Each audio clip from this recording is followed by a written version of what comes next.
Is MSNBC on its way to becoming the next Fox News?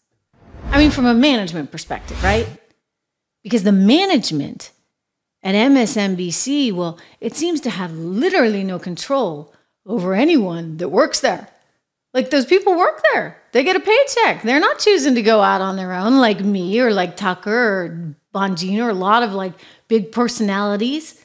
No. These people work for MSNBC, which is owned by NBC News, which is owned by Comcast. Just like there are people that work for Fox News, which is owned by the Murdoch family primarily, and some shareholders, big institutional shareholders there. You have Fox A and Fox B, class shares. Well, I just say this because clearly management had no control over anything that was going on at Fox. Otherwise, they wouldn't have had to pay like a nearly $1 billion in a lawsuit there to Dominion. So the management at Fox, and Tucker's actually made some really funny comments about this, about the scared women that are running the place right now. But I can tell you, as someone who used to be there, yeah, they're scared. They're scared for their jobs. There's no leadership. And when you have a vacuum of leadership, you have the inmates running the asylum.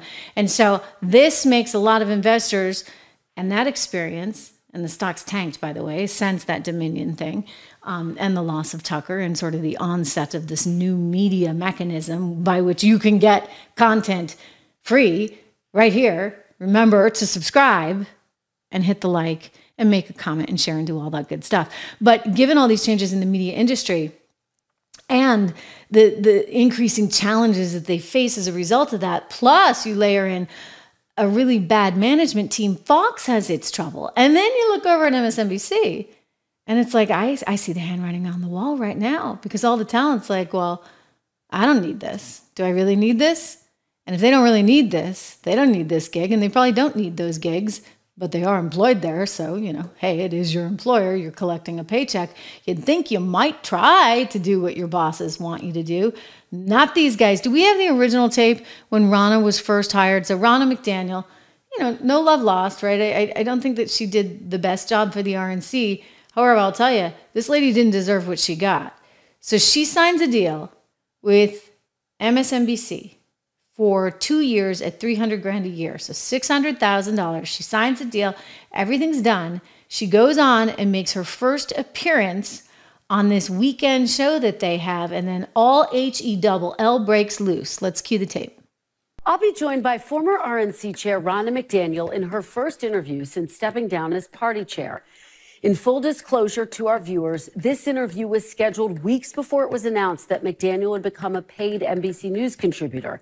This will be a news interview, and I was not involved in her hiring. I think our bosses owe you an apology for putting you in this situation. And look, there's a reason why there's a lot of journalists at NBC News uncomfortable with this, because many of our professional dealings with the RNC over the last 6 years have been met with gaslighting, have been met with character assassination. We weren't asked our opinion of the hiring, but if we were, we would have strongly objected to it. NBC News, either wittingly or unwittingly, is teaching election deniers that what they can do stretches well beyond appearing on our air in interviews to peddle lies about the sanctity and integrity of our elections, but that they can do that as one of us, as badge-carrying employees of NBC News. Special. There is an easy way to avoid the controversy NBC News has stumbled into.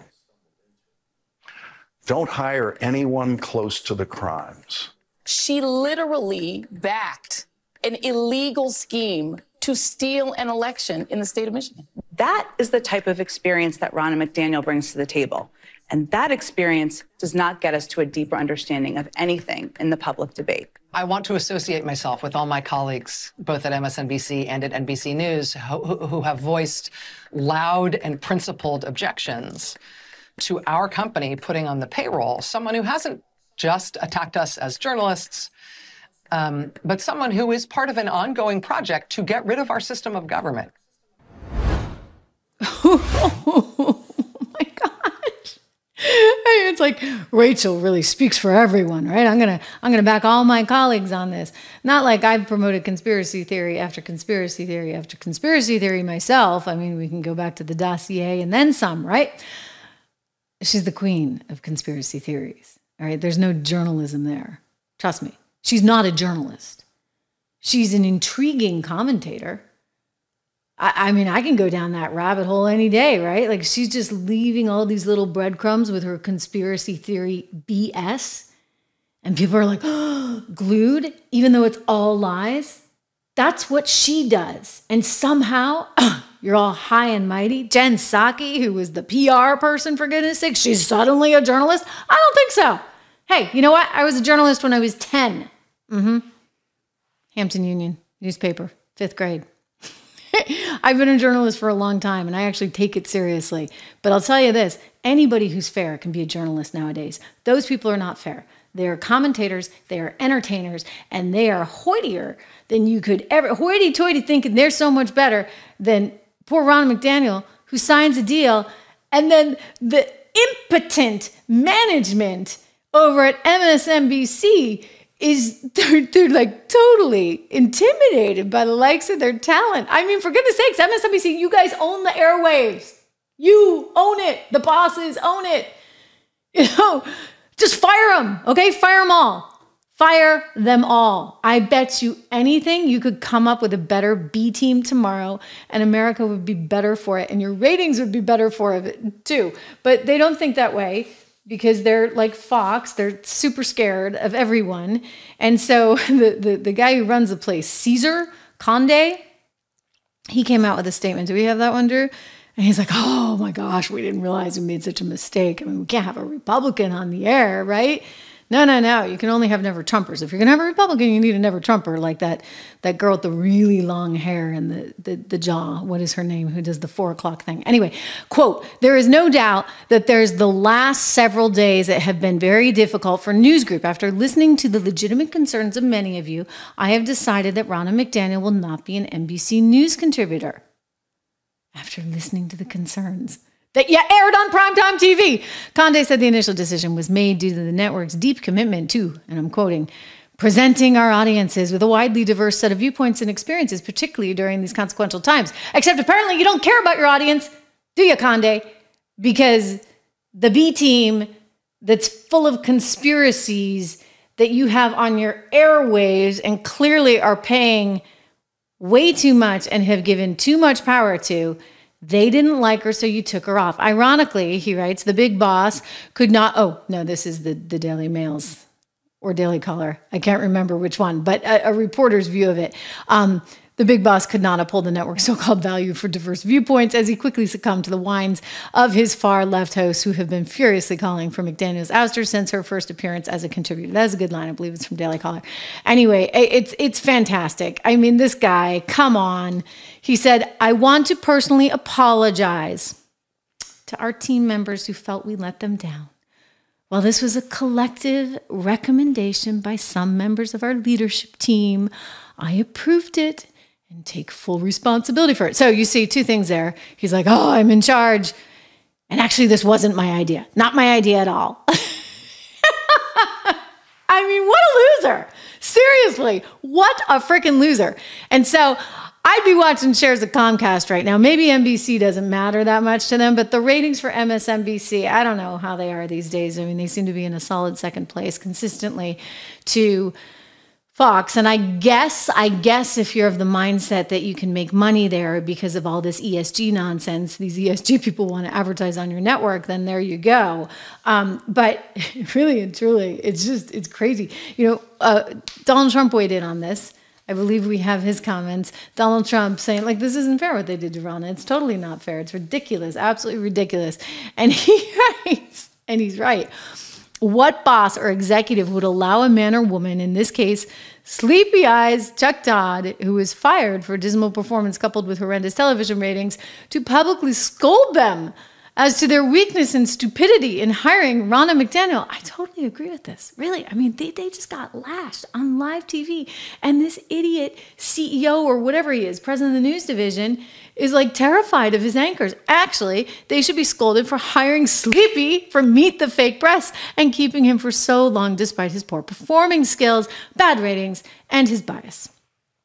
The sick degenerates over, he's not holding back, at MSDNC, that's a good one, are really running NBC, and there seems nothing Chairman Brian Roberts can do about it. Oh, poor Brian. Chuck Todd, of all people, viciously giving Roberts a piece of his small mind and then berating him for hiring Ronna without his or the other lunatic's approval was just a step too far. Brian's great-grandfather would have fired Chuck Todd, and the rest of these losers on the spot. Perhaps Brian still will. If I knew Ronna was going to troubled MSNBC, I would have advised her to change her name back to Romney. She would have had a far better chance. So he's referring to Brian Roberts, who I'm sure can't be too psyched about any of this. I mean, Brian Roberts is a businessman. He tends to, as most businessmen are, be sort of, down the middle, but a little bit more right when it comes to some of the economic issues.